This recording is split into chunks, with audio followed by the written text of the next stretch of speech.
The Patek Philippe 5711 is the most underwhelming watch I've ever tried. Now, let me get into it.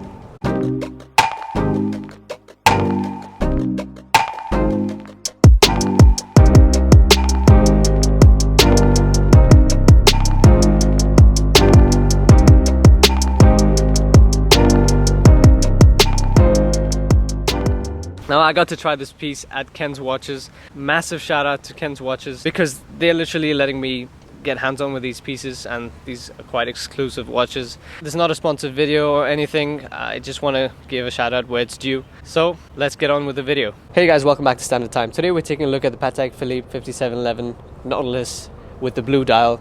The most sought after watch, well, in the last 3, 4, maybe 5 years. And I think it's going to be that way for the next few years. The most sought after stainless steel watch on earth, yes. I said that this watch is underwhelming, and let me describe to you how underwhelming it actually is. So let's begin with the feel in hand, because that's the most important thing when you have a watch, how it feels in your hand.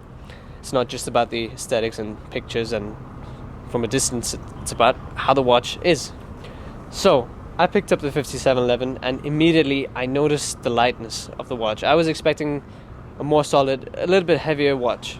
Now, granted, this piece is really thin. It's well under 10 millimeters of thickness.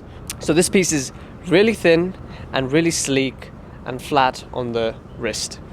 Now, the bracelet itself really underwhelmed me because while it is nice to look at and I guess nice to touch, it's not solid. It feels really dainty and it feels a little bit jangly. It really does feel a little bit jangly. Think Jubilee, but jangly. So the older Jubilees. Now, some of the new Jubilees are actually more solid than the Patek Philippe integrated bracelet. But yeah, the links are very, very thin. While it looks unique, there's nothing too special to the bracelet. And you can't really see that intense amount of quality that's perceived from the price tag. If you take a closer look at the dial, you see that horizontal line pattern in that blue. Now, I don't really know how to describe this. You can probably do better. Let me know in the comments. But it's a nice blue dial. It's got this sunburst effect.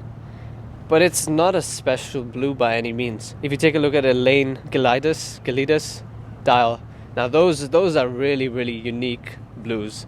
And that texture is really to die for. Or you take a look at some of Grand Seiko's blue dials. It's immaculate and it's really, really special. But this standard Patek Philippe blue dial that is so damn sought after, I really don't understand the hype behind it. It's a regular dial to me. If I didn't know about this brand, I would not have attributed a lot of value to this dial. Now the hands themselves, they're alright.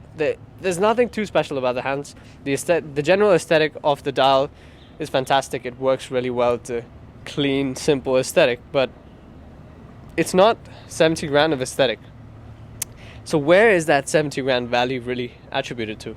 Perhaps the movement. Now, if you take a look at the display case back on this watch, it's beautiful. The finishing is immaculate. It's perfect, really. It's all that you want from a handmade, unique, bespoke kind of watch. But the thing is, this watch is not that bespoke, and it's not too unique. The movement is great. The movement is great. Don't get me wrong. It's a fantastic looking movement, and the finishing is top notch. But if you take a Grand Seiko, which is about 20 times less expensive, and you have a display case back on that, the finishing on that movement is also immaculate. And you really can't tell. If you didn't know the value behind these watches, you would not be able to tell that just by looking at the case back. The Grand Seiko or the Patek Philippe, you wouldn't be able to tell which one's worth more, or which one's more expensive, or which one's even better. If it's not the movement aesthetic itself that has that 70 grand of perceived value, or even let's say half of it, 35 or just below 35 for the retail price, then where's this value coming from? Maybe it's the accuracy of the movement. Maybe it's the technical prowess behind the movement. No, it's not. It's absolutely not. This Patek Philippe movement has a 40-hour power reserve. A 30 grand watch at MSRP with a 40-hour power reserve. That's stupid. That's just dumb. Now, this is an Invicta. It cost me the whole sum of $50. It also has a 40-hour power reserve, and it has hacking. It has a hacking feature. The Patek Philippe 5711, the most wanted stainless steel watch in the world, does not hack. 70 grand of perceived value, and it can't set the accurate time. Let's move on. I don't want to get too hung up on that.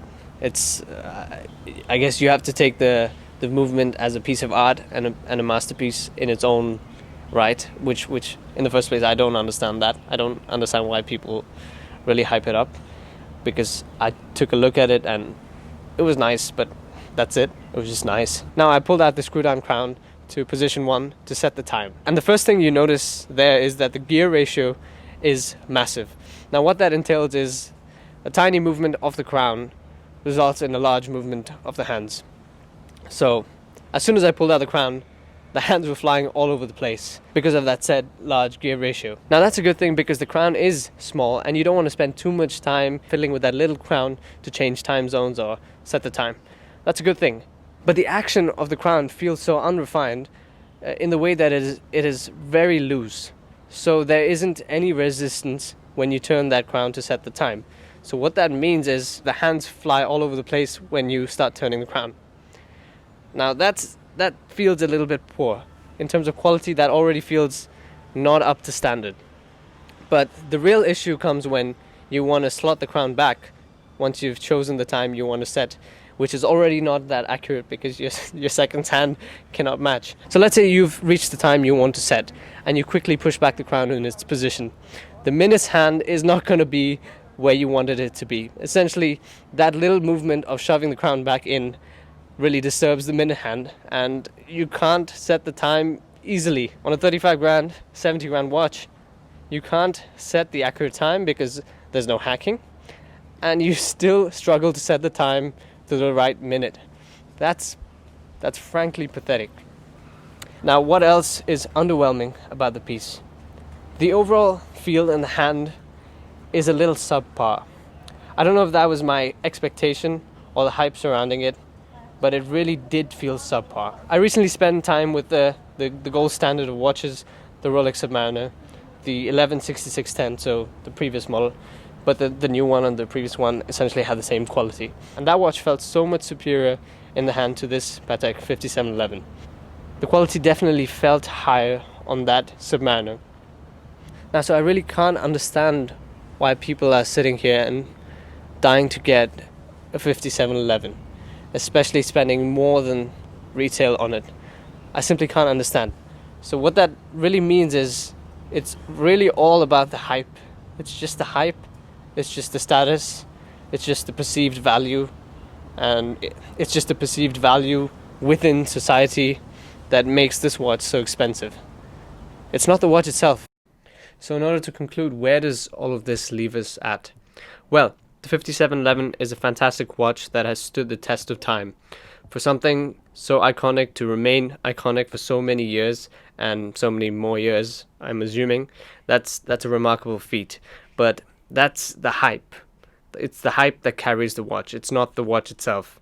Because for today's standards, it's not something particularly special, and I don't think it deserves the amount of money people are willing to throw at it. So that's been it, guys. Thank you for watching this video. Let me know what you think about these opinions about the 5711. I'm sure a lot of people disagree, and that's fine. But at the end of the day, keep in mind it's just a watch. So let me know what you think in the comments below, and see you guys next video. Cheers.